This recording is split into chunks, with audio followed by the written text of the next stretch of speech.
Let's continue with coordinate geometry. हम आ गए थे ऑप्शनल एक्सरसाइज पे, है ना। इसमें हमें ट्रायंगल्स के एरिया के अलावा सारे क्वेश्चंस करना है।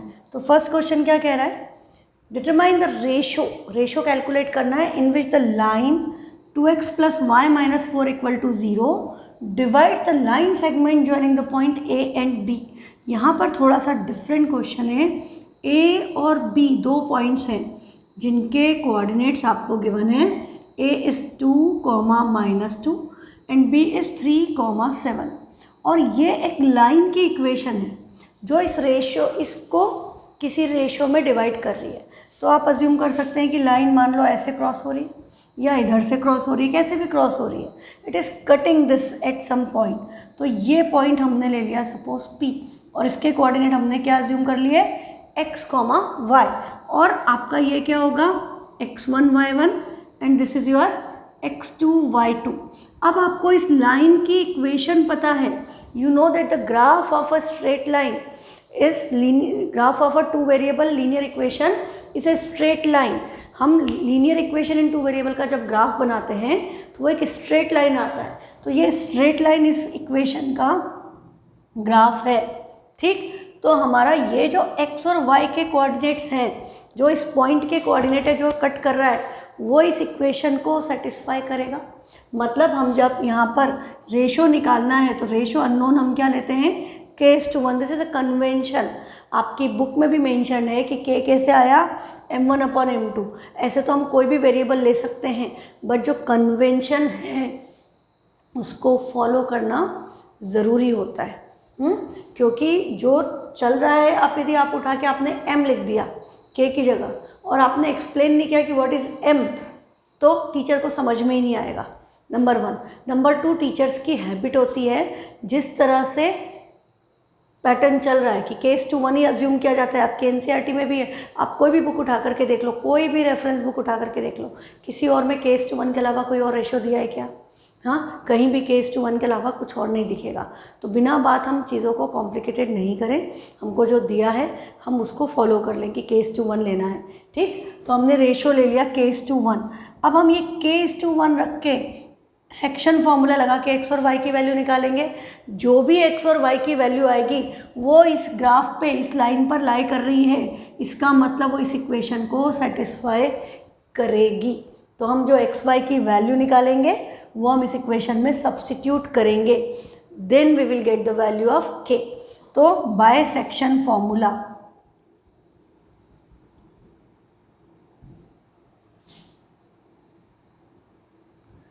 आपका क्या हो गया, x m1 x2 plus m2 x1 upon m1 plus m2, और y होगा m1 y2 plus m2 y1 upon m1 plus m2। Substitute कर दें इसमें वैल्यूज़, क्या आ जाएगा, x = m1 k, x2 3 into k 3k plus m2 2, m2 1 और ये x1 2, तो 1 × 2 2 upon k plus 1। y m1 y2 7 × k 7k plus -2 × 1 is -2 upon में k plus 1। ये आपके x और y के कोऑर्डिनेट आए यूजिंग सेक्शन फॉर्मूला। अब हमको इक्वेशन क्या दी थी, 2x + y - 4 = 0। 2x + y - 4 = 0। इसमें हम x और y की वैल्यूज़ को सब्स्टिट्यूट कर दें। This point should satisfy this. अब हमको कुछ लिखना ही नहीं है क्योंकि 1 मार्क में आएंगे क्वेश्चंस, तो हम यहाँ सब्स्टिट्यूट करेंगे। तो 2 टाइम्स x की जगह क्या हो गया, 3k + 2 upon k plus 1, plus y की जगह 7k - 2 अपॉन k प्लस 1 -4 = 0। ये होगा। अभी आपको पता है इन दोनों के अपॉन में k प्लस 1 है, तो ये डायरेक्टली इसको 2 से मल्टीप्लाई कर दें। 2 3 = 6k प्लस 2 2 = 4, और ये दोनों का डिनोमिनेटर सेम है, डायरेक्टली न्यूमरेटर ऐड हो गए, और -4 एलसीएम लेंगे तो k प्लस 1 मल्टीप्लाई होगा, प्लस था माइनस हो जाएगा, this is equal to 0। Upon का k प्लस 1 जाकर 0 से मल्टीप्लाई होगा, 0 हो जाएगा।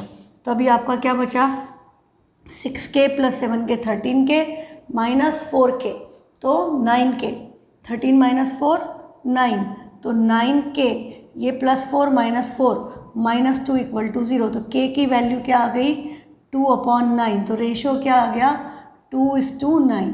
हमसे यदि रेशो ही पूछा है तो आंसर आ गया, हाँ रेशो ही पूछा है तो आंसर है 2:9।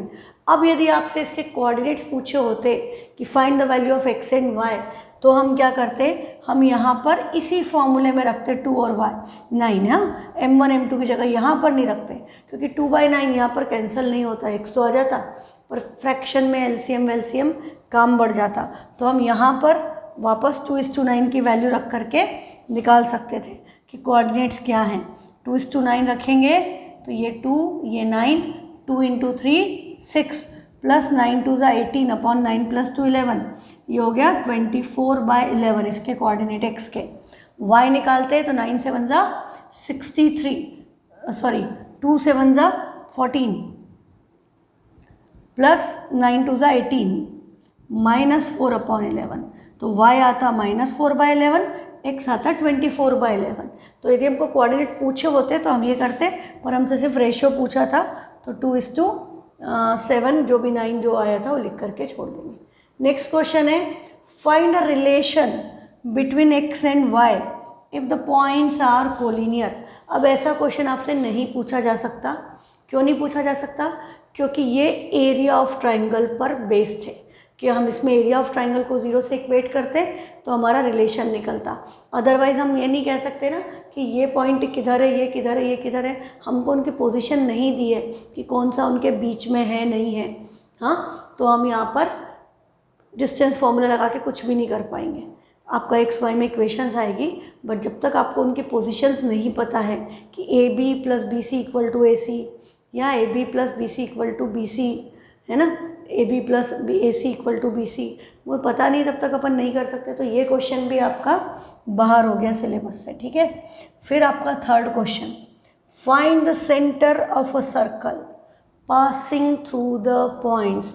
मैंने इसका जिक्र किया था जब हमने लास्ट 7.2 की थी, उसमें आपको सर्कल में डायमीटर के एंड पॉइंट्स और सेंटर के कोऑर्डिनेट्स दिए थे, डायमीटर का दूसरा एंड पॉइंट पूछा था।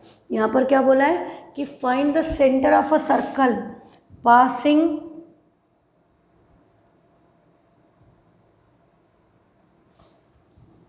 ये सर्कल है, पास हो रहा है किस पॉइंट से, एक हमने यहाँ ले लिया 6, -6, दूसरा हमने यहाँ ले लिया 3, -7 और तीसरा हमने यहाँ ले लिया 3, 3।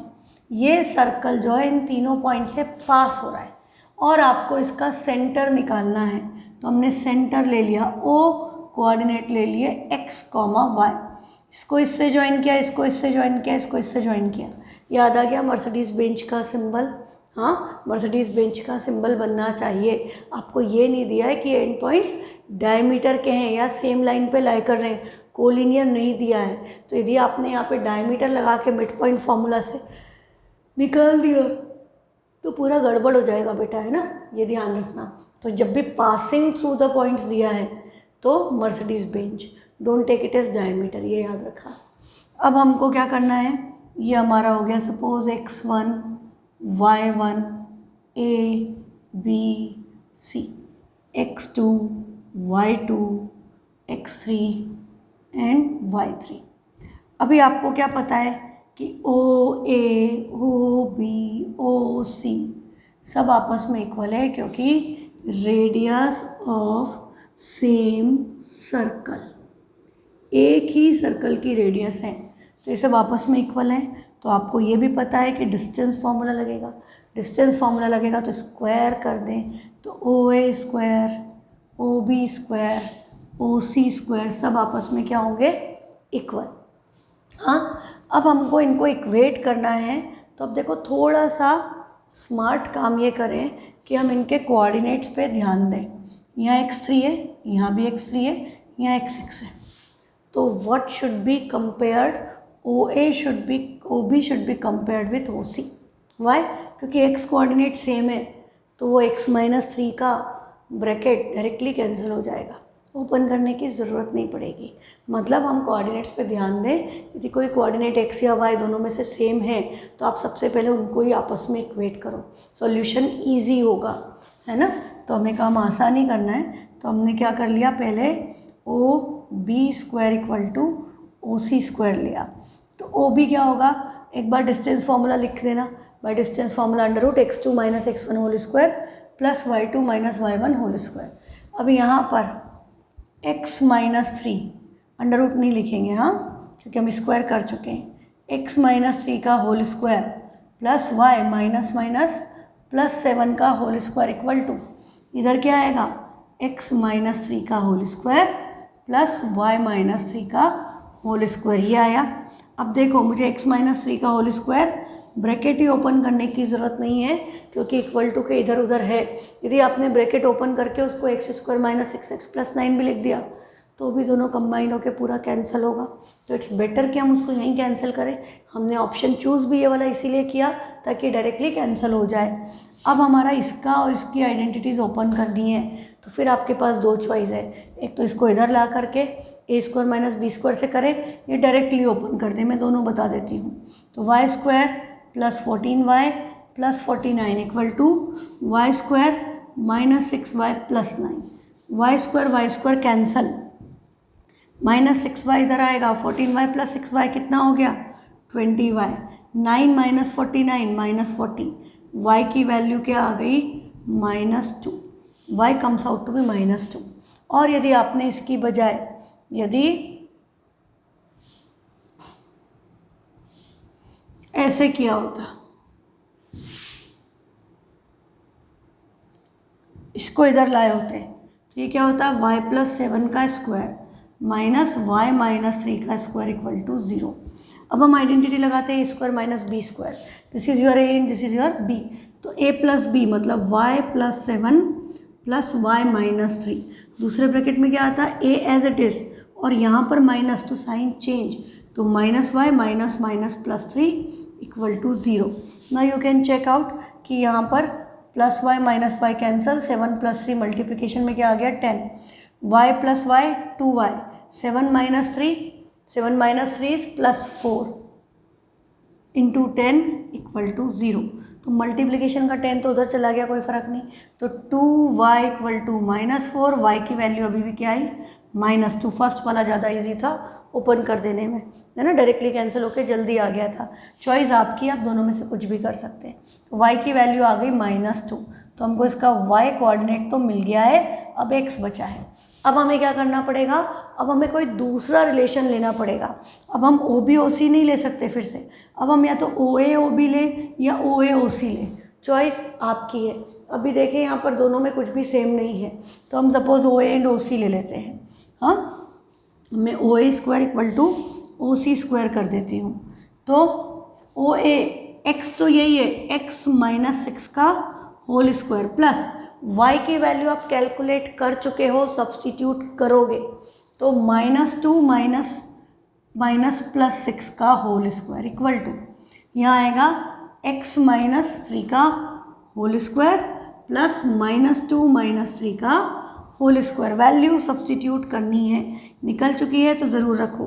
अब इसको आइडेंटिटी से खोलें तो x² - 12x + 36, -2 + 6 कंबाइन होगा, 6 - 2 4, 4 का स्क्वायर 16। आइडेंटिटी से मत खोल देना, इधर आइडेंटिटी लगेगी, x² - 6x + 9 प्लस -2 - 3 -5, -5 का square plus 25। Now you can combine like terms, +x² x² cancel, -12x उधर जाएगा, ये हो गया -6x + 12x, this will give you effectively 6x। और ये जो नंबर्स हैं 36 16, इनको इधर लाएंगे तो 36 + 16 कितना हो गया, 42 52, और वो इधर आएगा -25 10 35 34, माइनस करें 12 - 4 8 5 - 1 18 6 3 18, x की वैल्यू क्या आ गई, 3। तो सेंटर के कोऑर्डिनेट्स क्या आ गए, 3, -2। सेंटर के कोऑर्डिनेट्स पूछे थे, आंसर आ गया। अब यदि आपसे रेडियस भी पूछी हो कि ऑल्सो फाइंड द रेडियस, या सिर्फ रेडियस पूछी हो तो ओ ए ओ बी ओ सी में से कोई भी एक निकाल दो, सबकी वैल्यू इक्वल आएगी। तो मैंने सपोज़ इसको ले लिया, यहाँ पर भी मैंने ये क्यों सिलेक्ट किया है, हाँ क्योंकि 3 - 3 0 हो जाएगा, यहाँ पर करती वैल्यू आती, हाँ तो I am preferring the combination जिसमें कैलकुलेशन कम करनी पड़े। तो 3 - 3 0, 0 का स्क्वायर ख़त्म, -2 - 3 -5 का स्क्वायर दैट इज़ 25। तो रेडियस क्या आएगी 5, 5 का स्क्वायर रूट, 25 का स्क्वायर रूट लेंगे तो रेडियस क्या आ जाएगी 5 यूनिट्स। ठीक है, रेडियस भी पूछी हो तो ये करना है, अदरवाइज़ ये बात याद रखना कि ऐसे में हमेशा इस तरह से मर्सिडीज़ बेंच का सिंबल बनना है। ये मत कर देना कि आपने ऐसे ले लिया और यूँ करके मिड पॉइंट फार्मूला लगा दिया।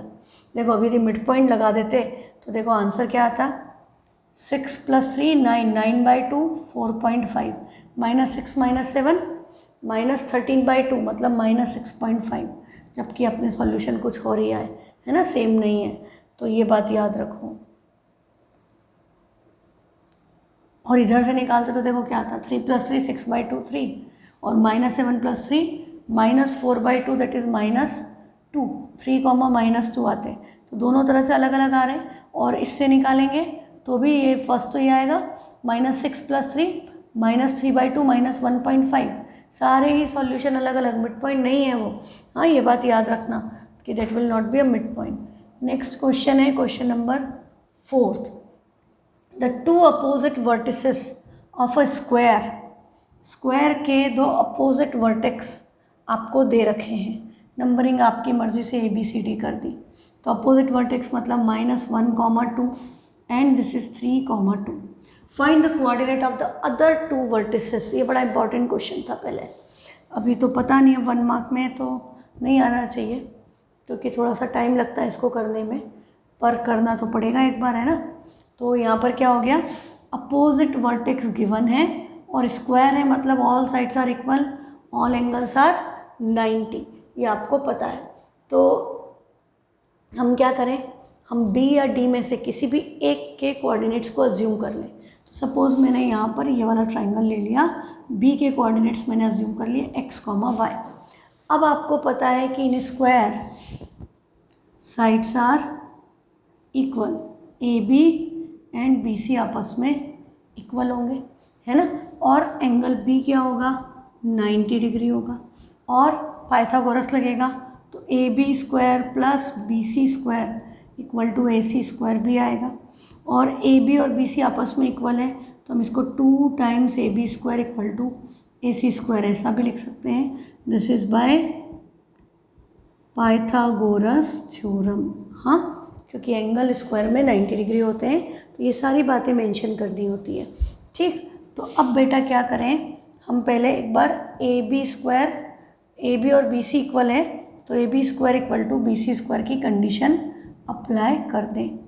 तो AB x + 1 का होल स्क्वायर प्लस y - 2 का whole square equal to x - 3 का होल स्क्वायर प्लस y - 2 का होल स्क्वायर। कुछ नज़र आया आपको, ध्यान से देखो, y - 2 का होल स्क्वायर इधर भी है इधर भी है, विदाउट ओपनिंग द ब्रैकेट दोनों अपोजिट साइड पे कैंसिल हो गए। तो क्या बचा, x + 1 का whole square that is x² + 2x + 1, इसको खोलेंगे x² - 6x + 9, x² cancel, -6x इधर आएगा, 2x + 6x क्या हो गया 8x, 9 - 1 is 8, x की वैल्यू आ गई, x comes out to be 1। तो x आपका आ गया है 1, y अभी पता नहीं। अब हम क्या करें, अब हम इसी रिलेशन में रखेंगे तो कुछ नहीं मिलेगा, we need to have some other relation. तो आपको क्या पता है कि ये वाला relation Pythagoras theorem 2 times AB² = AC², square में लगता है ये, हाँ कि दोनों साइड इक्वल है तो 2 टाइम्स AB² = AC²। तो 2 टाइम्स AB हमने निकाला है, x की जगह हम रख देंगे 1, तो 1 + 1 का होल स्क्वायर प्लस y - 2 का whole square equal to AC, हाँ तो 3 + 1 का होल स्क्वायर प्लस 2 माइनस 2 का होल स्क्वायर, यही होगा। तो 3 + 1 4, 4 का स्क्वायर 16, ये हो गया 0। यहाँ पर 2 है तो ये 2 उधर चला जाएगा, मैं यहीं रख रही हूँ। 1 + 1 2, 2 का स्क्वायर 4, इसको आइडेंटिटी से खोलेंगे, y² - 4y + 4। इस 2 से 16 को कैंसिल किया, 8, उस 8 को इधर लाए तो 4 + 4 8, ये है y² - 4y + 8 - 8 = 0, ये कैंसल, y² = 4y, तो y² इनफैक्ट y² - 4y = 0, ये जो कंडीशन आई है। अब आपको पता है, क्वाड्रेटिक पढ़ चुके हो, क्वाड्रेटिक इक्वेशन है तो इसके 2 ज़ीरोज़ आएंगे, एक मत निकालना, हाँ, कि y² = 4y लिख के y काट दिया, गड़बड़ हो जाएगी। y कॉमन लेंगे, बचेगा y - 4 = 0। अब y की वैल्यू या तो 0 है या y की वैल्यू 4 है, दोनों को अलग अलग 0 से इक्वेट करेंगे तो y की वैल्यू या तो 0 आएगी या 4 आएगी। तो 2 सॉल्यूशन आ गए। x की वैल्यू क्या आई थी 1, तो या तो ये 1,0 है या ये 1,4 है। तो आपके दोनों कोऑर्डिनेट्स निकल गए, क्योंकि या तो 1,0 या 1,4। तो एक को हम लिखेंगे 1,0, अगले को हम लिख देंगे d को लिख देंगे 1,4। क्लियर है? तो बड़ा इंपॉर्टेंट क्वेश्चन था पहले, अभी मुझे लगता नहीं कि 1 मार्क में आना चाहिए, बिकॉज इट टेक्स टाइम। अब इसमें से ना बेटा कोऑर्डिनेट्स पढ़ना आना चाहिए। इसमें है तो ये एरिया ऑफ ट्राइंगल का क्वेश्चन, पर कोऑर्डिनेट्स पढ़ना आपको सीखना पड़ेगा। क्या बोल रहा है कि 10th क्लास के बच्चे हैं कृषिनगर, सेकेंडरी स्कूल इन कृषिनगर, उनके पास एक रेक्टेंगुलर प्लॉट ऑफ लैंड उनको गार्डनिंग के लिए स्कूल ने दे दिया, उनको सेपलिंग्स दे दिए गुलमोहर के। अभी गर्मियों में ऑरेंज कलर के फ्लावर्स खिलते थे ना, बड़े सुंदर, वो गुलमोहर होता है। तो सेपलिंग्स दे दिए गुलमोहर के और उनको बाउंड्री पे लगा दिया है 1 मीटर के गैप पे, ठीक है, सब तरफ। तो 1 मीटर के डिस्टेंस पे there is a triangular grassy lawn in the plot, बीच में एक ट्राइंगुलर ग्रासी लॉन है। अब आपसे पूछा है कि इसमें उनको फ्लावरिंग प्लांट्स के सीड शो करने हैं, तो आपको इसका एरिया निकालना है। अब इसमें मेन चीज़ जो है वो अभी सीख ले, टेकिंग ए एज ओरिजिन, ए को ओरिजिन मतलब ये एक्स एक्सिस या वाई एक्सिस। कोऑर्डिनेट्स बताओ ट्राइंगल के, तो कोऑर्डिनेट्स बताने का क्वेश्चन तो आ सकता है आपको, हाँ। तो अब आप इसमें देखेंगे तो हम यहाँ से जब चल रहे हैं तो ये क्यू x = 3 है और ये 1 2 3 4 5 6 7 8, तो y की वैल्यू क्या है 2, तो q के कोऑर्डिनेट्स क्या हो गए 3, 2। अब r के कॉरस्पॉन्डिंग जाओगे तो r आपका 6 पे आ रहा है, एक्सिस 6, और y क्या है 5, और p का आ रहा है 4 पे और इसका y क्या है 6, तो 4,6, ये इनके कोऑर्डिनेट्स आ गए। अब एक्चुअली यदि हम इसका एरिया निकालें और दूसरे पार्ट में हमको क्या बोला है कि अब आप c को ओरिजिन ले लो, taking also what will be the coordinate of the vertices if c is the origin, और फिर एरिया निकालो, व्हाट डू यू ऑब्जर्व। तो बेसिकली एरिया तो अभी हट चुका है, बट यदि हम एरिया निकालते तो दोनों केस में एरिया क्या आएगा, इट विल बी सेम। अभी हमारे ये कोऑर्डिनेट्स आए हैं, अब हम क्या कर रहे हैं, अब हम इस साइड से देख रहे हैं, तो ये हमारा ओरिजिन है, तो ये हमारा x का 1 2 3 4 5 6 7 8 9 10 11 12 13 14, और y हो गया 1 2 3 4 5 6 7 8, उधर ओरिजिन हो गया, बुक को घुमा लेना। तो अब आप देखो कोऑर्डिनेट्स क्या हुए। अब p के corresponding this is x is 12 और y क्या हो गया 2, तो इसके कोऑर्डिनेट क्या हो गए 12, 2। r के r में ये आ गया 10 और ये हो गया 3, 10, 3। q देखें तो ये हो गया x इज 13 और y इज 7,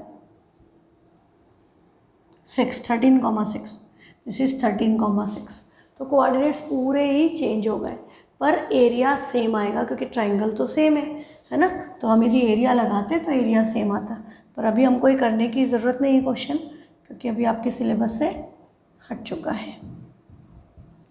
नेक्स्ट है question number 6, the vertices of a triangle are this, अब एरिया ऑफ ट्राइंगल आ नहीं रहा है आपका, है ना, और कंपेयर करना है विद दिस, तो ये हमारे सिलेबस में अभी नहीं आ रहा है, तो हम इसको भी छोड़ दें। नेक्स्ट एक बड़ा इंपॉर्टेंट कंसेप्ट आ रहा है इस क्वेश्चन में, which is known as centroid. Centroid का कंसेप्ट है कि ये ट्राइंगल है ABC। यदि हमने इधर से एक मीडियन डाला और इधर से भी एक मीडियन डाला और इधर से भी एक मीडियन डाला, तीनों मीडियन जिस पॉइंट पे इंटरसेक्ट करते हैं that point is known as centroid. Triangle का सेंट्रॉइड होता है और ये सारे मीडियन को 2:1 के रेशो में डिवाइड करता है, ठीक है। तो इस सेंट्रॉइड के कोऑर्डिनेट्स निकालने के लिए भी एक फॉर्मूला है और ये क्वेश्चन 1 मार्क में आता है, 1 मार्क 2 मार्क में आता है क्वेश्चन। तो ये 2:1 में किधर से डिवाइड कर रहा है, जिधर से मीडियन ड्रॉप हुआ। ये 2 पार्ट्स है, इधर 1 पार्ट है, इधर से जा रहे हो तो इधर 2 पार्ट है, इधर 1, यहाँ से जा रहे हैं this is 2 this is 1। Clear है। कहाँ से 2:1, ऐसा नहीं कि इधर से 2:1, जिस पॉइंट से मीडियन ड्रॉप होना शुरू हुआ है, जिस वर्टेक्स से स्टार्ट हुआ है उस साइड 2 पार्ट्स होंगे और बचेगा 1। तो ये 2:1 2:1 2:1। और हम यदि ये सेंटर लेके सर्कल ड्रॉ करेंगे वो तो इन तीनों पॉइंट से पास होगा, ठीक। तो अब हमको सेंट्रॉइड के कोऑर्डिनेट्स निकालने हैं, तो हम क्या करें, देखो ये आपका हो गया x1 y1, x2 y2 and this is x3 y3, ठीक है। कोऑर्डिनेट्स हमने ये ले लिए x1 y1 x2 y2 and x3 y3। अब आपको क्या पता है, यदि मैंने इसको AD बोला तो AD क्या है, मीडियन है। मीडियन है मतलब BD and CD are equal, तो D क्या हुआ, मिड पॉइंट। तो D के कोऑर्डिनेट बेटा किससे निकलेंगे, बाय मिड पॉइंट फार्मूला। तो हम मिड पॉइंट फार्मूला से D के कोऑर्डिनेट निकालें तो क्या आएगा, x2 + x3/2 comma y2 + y3/2। ये हमारे किसके कोऑर्डिनेट हो गए, D के, है ना, ये हमारे D के कोऑर्डिनेट हो गए x2 + x3/2 comma y2 + y3/2। अब हमको क्या पता है कि ये पॉइंट को यदि हमने सेंट्रॉइड मान लिया और अब हमें जो सेंट्रॉइड के कोऑर्डिनेट्स निकालने हैं तो ये जो पॉइंट है इसके कोऑर्डिनेट xy होंगे, क्योंकि ये स्ट्रेट लाइन है, ये 2:1 के रेशो में डिवाइड हो रही है। तो m1 m2 है, दिस इज x1 y1 और ये आपका x2 y2 हुआ। x2 + x3/2 is x2, y2 + y3/2 is y2 for calculating section formula from this। तो रेशो क्या है, 2:1, हाँ, तो m1 is 2, m2 is 1, x1 is x1, y1 is y1, वो xy और ये आपका क्या है, this is your x2 and this is your y2 in formula of section formula. समझ गए। तो सेक्शन फॉर्मूला लगाएं तो x = क्या होगा, m1 x2 मतलब 2 × x2 + x3/2 plus m2 x1 मतलब 1 × x1 divided by m1 + m2 मतलब 2 + 1, ये होगा। अब आप देखो ये 2 से ये 2 कैंसिल, न्यूमरेटर में क्या बचा, x2 + x3 + 1 × x1 is x1। तो हम इसको क्या लिख सकते हैं, x1 + x2 + x3, ऐसे रीअरेंज करके लिख सकते हैं और डिवाइडेड बाय 2 + 1, 2 + 1 क्या हो गया, 3। ये आपका सेंट्रॉइड का फॉर्मूला डिराइव हो गया, x = x1 + x2 + x3/3। Similar way में आपको पता है y क्या होगा, 2 × y2 that is y2 + y3/2 plus 1 × y1 divided by इनका सम m1 + m2 that is 2 + 1, 2 cancel, rearrange करेंगे, y का फॉर्मूला क्या हो गया, y1 + y2 + y3/3। तो बेटा मिड पॉइंट फार्मूला याद था ना, x क्या था, x1 + x2/2, यहाँ पर क्या है, सेंट्रॉइड है, 3 कोऑर्डिनेट्स हैं, तो x1 + x2 + x3 3 थे तो डिवाइड बाय 3, y क्या हो गया, y1 + y2 + y3 divided by 3। ये आपका सेंट्रॉइड का फॉर्मूला है। तो अब आप ये बात समझ जाए, ये आपका इस क्वेश्चन का लास्ट पार्ट था जो मैंने सबसे पहले करवा दिया। इस क्वेश्चन में सबसे लास्ट पार्ट में यही गिवन है। ये शायद हो गया,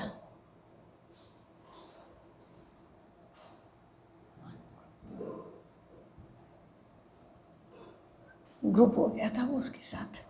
ठीक, तो ये कॉन्सेप्ट आप समझ गए। ये आपको देखो यहाँ दिया है last part, if A B C are the vertices of triangle find the coordinates of the centroid of the triangle. तो हमने सबसे पहले लास्ट पार्ट कर लिया ताकि आपको एक कंसेप्ट बैठ जाए, क्योंकि 1 मार्क के लिए दिस इज इम्पॉर्टेंट और एग्जाम में इस पर क्वेश्चन आता भी है। अब हमको क्या बोल रहा है कि A B C be the vertices of triangle, coordinates given है,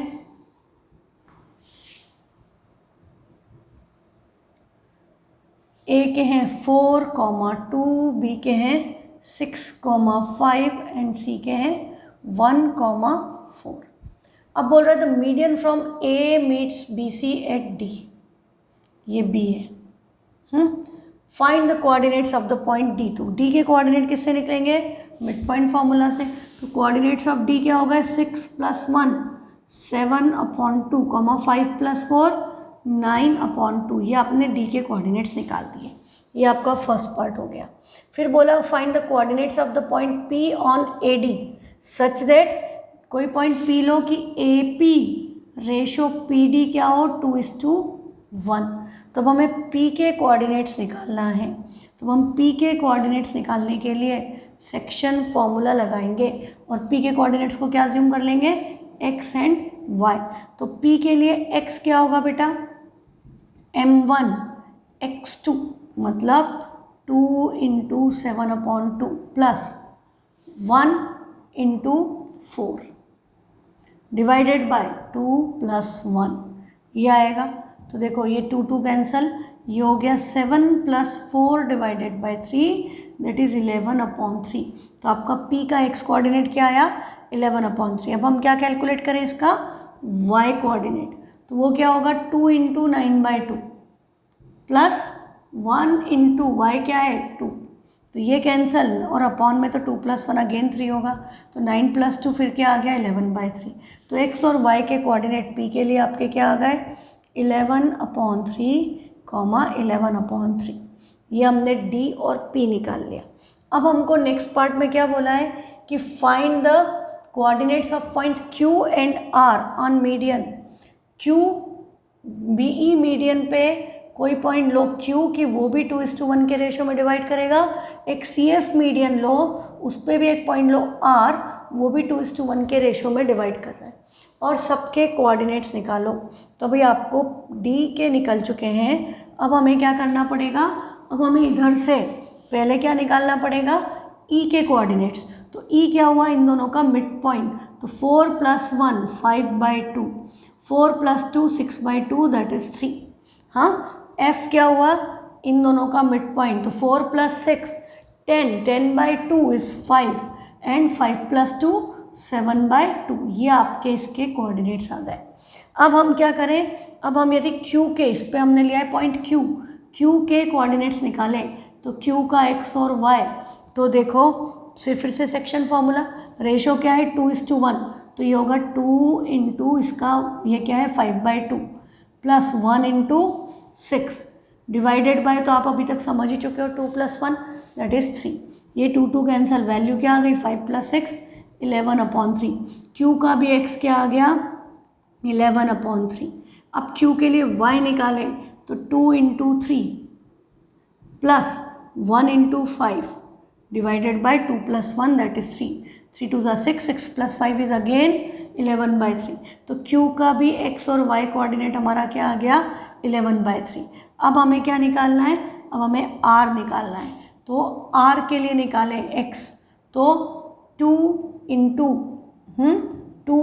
× 5 प्लस 2:1, हाँ 2 × 5 प्लस 1 × 1 और अपॉन में तो 3। तो ये भी क्या हो गया? 10 + 1/3 दैट इज़ 11/3।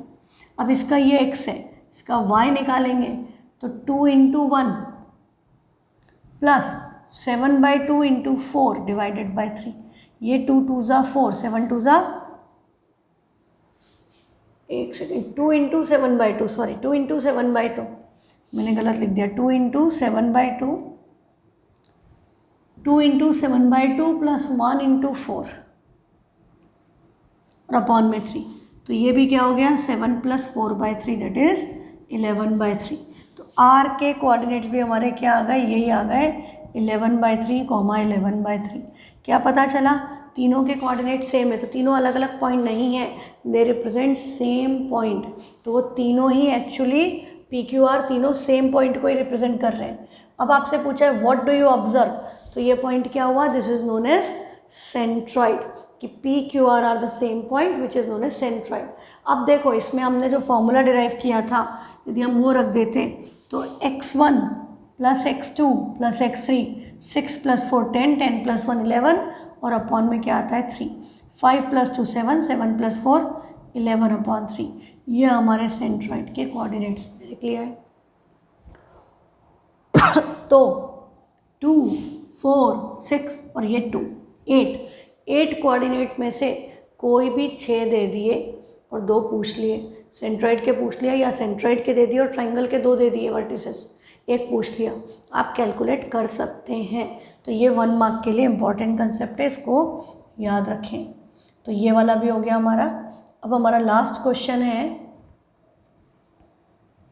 एक्सरसाइज का, ABCD is a rectangle, ABCD rectangle है, ये रहा, formed by the points A B C D। A के कोऑर्डिनेट्स क्या हैं, -1, -1, B is -1, 4, C is 5, 4 and D is 5, -1। PQRS are the mid points of this, इसके mid points हैं PQRS और हमने इनको ज्वाइन किया। यदि 9th का कंसेप्ट हो तो यू विल रिमेंबर रेक्टेंगल के मिड पॉइंट को ज्वाइन करके क्या बनता है, रोम्बस, रोम्बस के मिड पॉइंट्स को ज्वाइन करके रेक्टेंगल, रेक्टेंगल के मिड पॉइंट्स को ज्वाइन करके रोम्बस।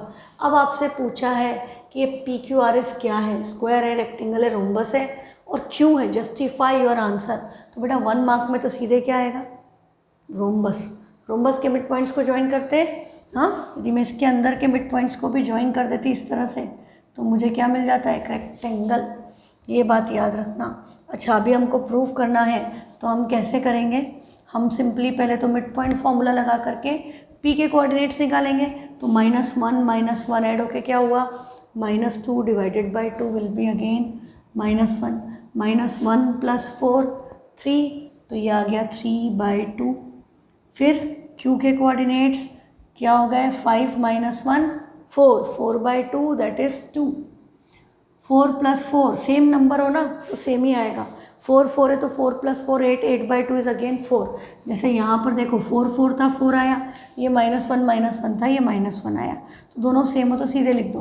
5 5 है तो इसका x क्या आएगा 5, -1 प्लस 4 3/2, ये x आपका 5 - 1 4, 4/2, 4/2 इज 2 और ये -1 सेम है तो ये -1 आएगा।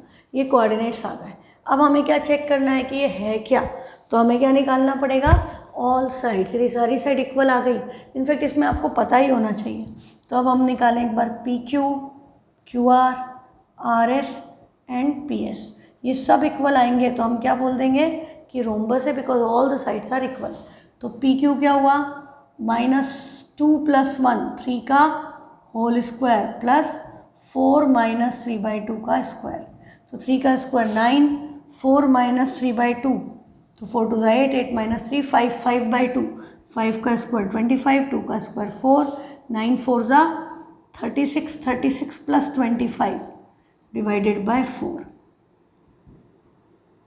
√61/2, ये आया। QR कैलकुलेट करें तो QR 5 - 2 3, 3 का स्क्वायर प्लस 3/2 -4, 5 - 2 लिया था तो 3/2 -4, सेम आ गया ना, 3 का स्क्वायर और 4 माइनस 3/2, 3/2 माइनस 4 सेम ही आएगा, this will give you √61/2। RS में 5 माइनस 2 3 का स्क्वायर प्लस 3/2 प्लस 1 का स्क्वायर,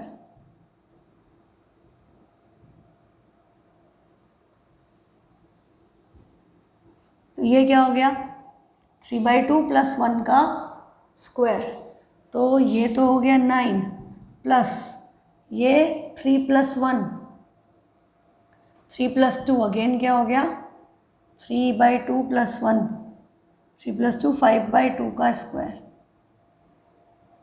मतलब वही 25/4 ही आया। 4 माइनस 3/2 3/2 प्लस 1 अगेन वही आ गया 5/2 का square that is 25/4। 9 plus this तो वैल्यू फिर आ जाएगी √61/2। लास्ट है आपका PS, तो PS में 2 प्लस 1 3 का स्क्वायर प्लस -1 माइनस 3/2 का स्क्वायर, तो ये 9 प्लस -2 माइनस 3/2 का स्क्वायर अगेन मतलब 25/4। 9 प्लस 25/4 फिर से बन गया, इसकी वैल्यू भी आ गई √61/2। तो सारी साइड्स इक्वल हैं, हम क्या लिख देंगे, लिखना ही नहीं है एक्चुअली अब आपको 1 मार्क में, अदरवाइज हम लिखते हैं all the sides are equal so this is a rhombus. ठीक है, तो ये याद रखना 1 मार्क के लिए अब आपको कि रोम्बस के रेक्टेंगल के मिड पॉइंट्स को ज्वाइन करोगे रोम्बस, रोम्बस के मिड पॉइंट्स को ज्वाइन करोगे रेक्टेंगल, रेक्टेंगल के अंदर बनता है रोम्बस, रोम्बस के अंदर बनता है रेक्टेंगल, है ना, तो ये बात याद रखना। तो with this our coordinate geometry chapter is over from NCERT। ठीक है, तो अब हमारा जो भी बचा है वो हम शुरू करेंगे। कोई भी डाउट है तो व्हाट्सएप करो, और अब हर चैप्टर को इस हिसाब से पढ़ो कि 1 मार्क में क्या आएगा जो टर्म 1 के हैं, है ना, 1 मार्क में कैसे क्वेश्चन बन सकते हैं। कई लंबे क्वेश्चन भी जो हैं जो जल्दी सॉल्व हो जाते हैं, हम यदि कुछ स्टेप्स ओमिट कर दें, ज़्यादा नंबर में आता है हमें सारी स्टेप्स लिखनी है, कम मार्क्स में आया हमें स्टेप्स मिस करके लिखना है ना, तो थोड़ा सा प्रैक्टिस करोगे you will be capable of doing those things. ठीक है, थैंक यू।